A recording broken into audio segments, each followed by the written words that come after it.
अब आपके सपने होंगे पूरे 40 हिलव्यू के साथ तिरुपति डेवलपर्स एंड कॉलोनाइजर्स की पेशकश। हमारा पता है किशोर न्यायालय के सामने, संगम विहार, गृह निर्माण समिति कॉलोनी के पास, लिंक रोड, तिली सागर।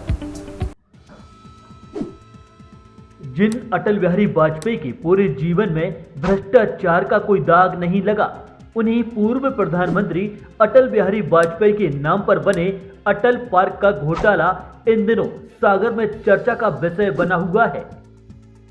जहां एक ओर मध्य प्रदेश सरकार भू माफियाओं पर कार्रवाई कर जमीनें मुक्त करा रही है, तो वहीं दूसरी ओर सागर नगर निगम के आयुक्त भू माफियाओं को करोड़ों की जमीन मुफ्त में देते नजर आ रहे हैं। मामला सागर में नवनिर्मित पूर्व प्रधानमंत्री अटल बिहारी वाजपेयी के नाम पर बने अटल पार्क का है, जिसमें बिना आवंटन प्रक्रिया के और बिना राशि लिए जमीन भू माफिया को दुकानें बनाने के लिए दे दी गई। यह मामला इन दिनों सागर में चर्चा का विषय बना हुआ है। सागर नगर निगम में पसरे ठेका माफिया की खबर त्राही माम मीडिया ने प्रमुखता से दिखाई थी। हमने बताया था कि एक व्यक्ति अनुराग सोनी और उसकी फर्म आभा कंसल्टेंसी कैसे सागर नगर निगम के सभी ठेकों में संलिप्त रहती है। यह व्यक्ति अनुराग सोनी सागर नगर निगम के अधिकारियों के लिए इतना प्रिय है कि चाहे निर्माण कार्य हो या कंप्यूटर से संबंधित काम, सर्वे का काम हो या डीपीआर बनाने का काम या फिर किसी भी उपकरण की सप्लाई का काम, सब कामों के लिए अनुराग सोनी का दखल रहता है। इसकी एक और ताजा वानगी हम आपको बताते हैं। मामला नवनिर्मित अटल पार्क का है। यह पार्क अमृत योजना के तहत बनाया गया है। 2 दिन पहले ही नगरीय प्रशासन मंत्री भूपेंद्र सिंह ने इस पार्क का लोकार्पण किया था। इस पार्क की देखरेख, मेंटेनेंस और संचालन के लिए नगर निगम द्वारा 2 टेंडर निकाले जाते हैं और मेंटेनेंस के टेंडर में 3,90,000 रुपए की राशि स्वीकृत की जाती है। यानी नगर निगम यह राशि मेंटेनेंस करने वाले ठेकेदार को हर महीने भुगतान करेगी। इसी तरह पार्क संचालन के काम के लिए आए टेंडर में 4,55,000 रुपए के लगभग राशि को स्वीकृत किया जाता है। यानी पार्क में मौजूद सुविधाओं के संचालन के एवज में यह ठेकेदार नगर निगम को 4,55,000 रुपए भुगतान करेगा। बात यहां तक तो ठीक थी, लेकिन आगे की कहानी जानकर आप हैरान रह जाएंगे। जी हां, यह दोनों ही ठेके एक बार फिर नगर निगम के अफसरों के चहेते अनुराग सोनी की फर्म आभा कंसल्टेंसी को दे दिए गए। यानी मेंटेनेंस के नाम पर अनुराग सोनी नगर निगम से 3,90,000 रुपए लेगा और संचालन के काम के एवज में 4,55,000 रुपए नगर निगम को अदा करेगा। यानी 65,000 रुपए का नगर निगम को हर महीने मुनाफा होगा। इसी तथ्य को जोर शोर से निगम के जिम्मेदारों द्वारा प्रचारित इसलिए किया गया कि पर्दे के पीछे के खेल को कोई समझ ना सके। लेकिन यहां हम आपको बताते हैं भ्रष्टाचार के इस खेल की सच्चाई। दरअसल मेंटेनेंस के लिए दिए गए ठेके में पार्क के रखरखाव, सुरक्षा, बागबानी, बिजली व्यय आदि का काम है और पार्क संचालन के काम में वे सब सुविधाएं शामिल हैं जो सशुल्क उपलब्ध कराई जानी हैं, जैसे स्विमिंग पूल, साइकिल क्लब, प्रवेश शुल्क आदि। लेकिन इसी में एक बड़ा खेल खेला गया। पार्क संचालन के नाम पर ठेकेदार को 5,000 वर्ग फीट जमीन मुफ्त में दे दी गई, जिस पर ठेकेदार ने 13 दुकानों का निर्माण किया और जानकारी के मुताबिक प्रत्येक दुकान की 10 लाख रुपए पकड़ी और 10,000 रुपए महीने के किराए पर अन्य लोगों को आवंटित कर दी और साथ ही स्विमिंग पूल के पास की जमीन इंडियन कॉफी हाउस खोलने के लिए दे दी गई, जिससे ठेकेदार को लगभग 55,000 रुपए मासिक किराया मिलेगा। अब आप इसको ऐसे समझिए कि 13 दुकानों का मासिक किराया लगभग 1,30,000 रुपए इंडियन कॉफी हाउस का मासिक किराया लगभग 55,000 रुपये। स्विमिंग पूल से अनुमानित न्यूनतम आय लगभग 2 लाख रुपए मासिक। इसी तरह साइकिल क्लब और प्रवेश शुल्क का पूरा पैसा भी ठेकेदार को मिलेगा और ठेकेदार नगर निगम को सिर्फ 65,000 रुपये ही देगा। अब आगे की कहानी और बड़ी है, जिसके तहत पार्क में ओपन थिएटर, जिम और अन्य सशुल्क सुविधाएं शुरू की जानी हैं। इसका पैसा भी सीधा ठेकेदार की जेब में ही जाना है। आशय यह है कि ठेकेदार से बिना राशि लिए पूरा पार्क ठेकेदार को गिफ्ट में दे दिया गया। पार्क संचालन के लिए दिए गए ठेके को नगर निगम आयुक्त पीपीपी मोड के तहत दिए जाने की बात कर रहे हैं, जबकि पीपीपी मोड के अनुसार ठेकेदार द्वारा भी निर्माण में राशि व्यय की जाती है।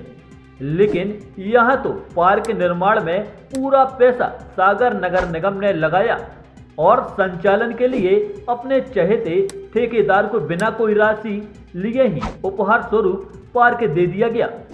जैसा कि त्राहिमाम मीडिया की पहले जारी की गई खबर में हमने आपको बताया था कि कैसे नगर निगम में ठेका माफिया पसरा हुआ है, उसी कड़ी में यह एक ताजा वानगी है।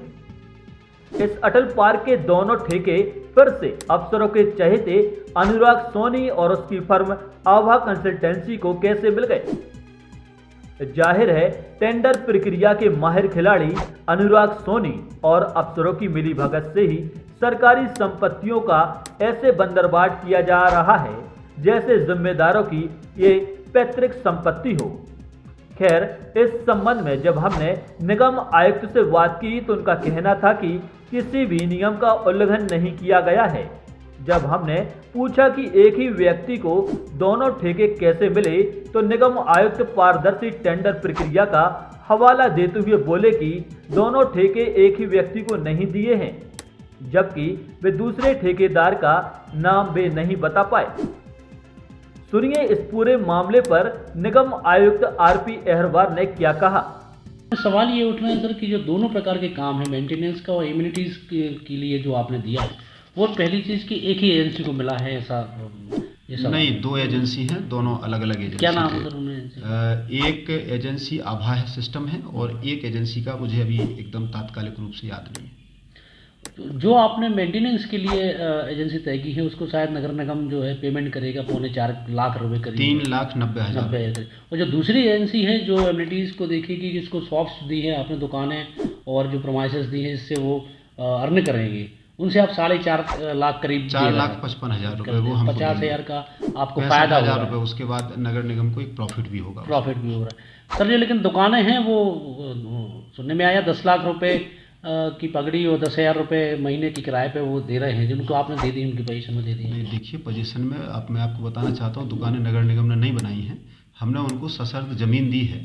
जब तक का टेंडर रहेगा उतने दिन तक के लिए वो दुकान संचालित कर सकेंगे। जब सरकार का पैसा लगा है तो ये तो पीपी मॉडल के रूल्स आपने लगा दिए, और जो मध्य प्रदेश नगर पालिका का जो भूमि अंतरण नियम है उसका भी उल्लंघन हो, किसी पार्टी को आप नहीं दे सकते ऐसी जमीन। नहीं, जमीन हमने जो खाली जमीन है उसका उपयोग करने की अनुमति दी है। उनको सेट बना करके दुकान पे आपने देखा छत भी नहीं डालने दी हम लोगों ने। और दुकानें एक बार बनाने के बाद में वो चूँकि रेवेन्यू मॉडल जनरेट करना है और उनको उनके द्वारा स्वयं बनाई गई हैं, हमने नहीं बनाई दुकानें, जमीन हमने उनको दी है। तो दुकानों को 10 लाख रुपए पकड़ ले रहे हैं, क्या आपको जानकारी है? देखिए, ये उनको चलाना है और वो पर मंथ हमको 4.5 लाख 4,55 देंगे जी। तो अब वो किस प्रकार से उनको संचालित करना है, जिसने टेंडर लिया है, ये उनकी जिम्मेदारी। एक और प्रोमाइसेस वहाँ पे इंडियन कॉफी हाउस खुल रहा है, लगभग 50,000 का किराया उनको मिलेगा, ये आपको ये जानकारी? हाँ, जानकारी है ना। इंडियन कॉफी हाउस एक अच्छा संस्थान है और इंडियन को जो हमारे द्वारा बनाया गया था स्विमिंग पूल, उसके ऊपर पे जो बना के उनको दे रहे हैं वो संस्था द्वारा ही दिया जा रहा है, उसमें नगर निगम का पैसा नहीं लग रहा है। तो इस तरीके से सर एक ही फर्म का संचालन है, हालांकि आप कह रहे हैं 2 फर्म अलग अलग हैं, मान भी लिया जाए तो 3.25 लाख का पेमेंट करने के बाद आपको 4.5 लाख मिल रहे हैं, लेकिन उसको जो ज़मीन और सुविधाएं दी जा रही हैं उसमें कहीं ना कहीं वो 4 से 5 लाख रुपए अर्न करेगा। और टिकट्स पे भी हैं, और आपने साइकिल क्लब भी उनको दिया है, आपने स्विमिंग पूल भी दिया है, इसके बाद जो वहाँ ओपन थिएटर बनना है, जिम बनना है, सारी चीज़ों से वो पैसा कलेक्ट करेंगे। इसमें आपको मैं बताना चाहूँगा कि टेंडर में लिखा हुआ है कि अगर इसके अतिरिक्त कोई सुविधा अगर हम वहाँ डेवलप करेंगे तो नगर निगम से अनुमति ली जाएगी, उसके लिए सेपरेट रेवेन्यू मॉडल जनरेट होगा, अलग अनुबंध होगा और उसके बाद ही उनको दिया जाएगा। वो टेंडर कैसे हुआ था एक बार और बता दीजिए, आभा कंसल्टेंसी को फिर कैसे मिला ये टेंडर? देखिए, मैं आपको बताना चाह रहा हूँ, ओपन टेंडर है, ऑनलाइन टेंडर होता है और कोई भी पार्टिसिपेट कर सकता है इसमें। कंसल्टेंसी की सर्विसेज वाले भी निर्माण में या सर्विसेज देने में कर सकते हैं? ये तो टेक्निकल पॉइंट्स हैं, उनकी क्या क्वालिफिकेशन है वो उसमें लिखा रहता है, और अगर कोई क्वालिफिकेशन में पास होता है तभी मिलता है। ठीक सर, है। जो दुकानों से अमानत राशि ली गई है, जैसे 10 लाख रुपए दुकानों से ली गई, तो इसका जो रिस्पॉन्सिबिलिटी है वो जमादार निगम होगा कि ठेकेदार? देखिए, दुकानें हमारे द्वारा नहीं बनाई गई, मैं आपको बता रहा हूँ। दुकान बनाने के लिए हमने ज़मीन प्रोवाइड कराई है, तो उस ज़मीन पर उनके द्वारा दुकान बनाई। दुकान या तो वो खुद चला लें या दूसरे से चलवाएं, ये उनको डिसाइड करना है जिसको टेंडर मिला है। इसमें ये तय तो किया गया होगा कि एक जो राशि है कि वो तय सीमा तक दी जा सकती है। जैसे 4.5 लाख रुपए में टेंडर हुआ, लेकिन अब 10 दुकानें उसमें बनाएंगी, 13 दुकानें। निश्चित रूप से 5000 वर्ग फीट की ज़मीन उस पर खोली गई है। उस 5000 वर्ग फीट की ज़मीन पर एक चौपाटी बनाने के लिए उनको जगह दी गई है। ऐसा कहीं और भी उदाहरण है सर जहाँ नगर निगम ने जमीन दी हो और प्राइवेट कोई किसी फर्म को कि आप इस पर दुकान बना लें? ये मैं सिर्फ अपने नगर निगम की बता सकता हूँ, बाकी का आप सागर के पूछ रहा हूँ सर, सागर में आप जांच कर सकते हैं। राइट। जानकारी के मुताबिक व्यावसायिक उपयोग के लिए सरकारी जमीन मुफ्त में दी ही नहीं जा सकती। यह मध्य प्रदेश नगरपालिका भूमि अंतरण नियम 2016 का खुला उल्लंघन है। सरकारी जमीन किस तरह से आवंटित की जा सकती है, यह जमीन मामलों के विशेषज्ञ एडवोकेट श्रीकांत खत्री ने हमें बताया। तो आइए सुनिए। जहाँ तक वो 5000 वर्ग फीट की बात है, जो उन्होंने दी है, किराए पर दी है, लीज पे दी है, एज ए प्रमोटर दी है, ये नगर निगम को शो करना चाहिए। और यदि इनके अलावा उनको ऐसे गिफ्ट में दे दी है कि आपने इतना अच्छा बढ़िया पार्क बनाया है, आप 5000 वर्ग फीट पे बिल्डिंग बना के किराए से 10-10 लाख में पगड़ी लेके दे दीजिए, रेवेन्यू इकट्ठा कीजिए, तो मैं नहीं मानता कि ये सही है, ये लीगली सही नहीं है। क्योंकि गवर्नमेंट जो भी कार्य करती है नियम कानून के अनुसार ही कार्य करती है। क्या नियम है, कैसे देना चाहिए? प्रमोटर भी बना सकते हैं ये, टेंडर ले लें, जो भी अच्छी राशि दे टेंडर में उसको प्रमोटर नियुक्त कर दें, किराए पर दे सकती है, एक प्रीमियम डिसाइड कर सकती है, फर्स्ट प्रीमियम और फिर सालाना किराया, और उसकी नियम शर्तें तय कर सकती है कि आप इतना बनाएंगे, इतना नहीं बनाएंगे, इतनी हाइट तक बनाएंगे, वो सब उनके पैरामीटर्स रहते हैं। या नगर निगम खुद पगड़ी लेके बिल्डिंग बना के दे सकती है और उनसे किराया ले सकती है, आपको 3 साल 5 साल 2 साल के लिए हम किराए से दे रहे हैं, या उनको बेच सकती है कि ये बिल्डिंग हमारी है, आज से आपकी है और इसके ऊपर छत आपकी नहीं है, जैसे कंसेप्ट हो। ऐसे गवर्नमेंट अपनी भूमि किसी को गिफ्ट में नहीं दे सकती है। गवर्नमेंट अपनी प्रॉपर्टी को बिना नियम कानून के, बिना विधिक प्रक्रिया के किसी भी व्यक्ति संस्था को नहीं दे सकती, हस्तांतरित नहीं कर सकती, क्योंकि हस्तांतरण के लिए एक राशि होना चाहिए और एक ऑर्डर होना चाहिए, तभी हो सकता है। वहीं इस सारे मामले पर हमने नगर निगम के प्रशासक और संभाग आयुक्त मुकेश शुक्ला से बात की, तो उन्होंने मामले की गंभीरता को समझते हुए जानकारी लेकर कार्यवाही करने की बात कही।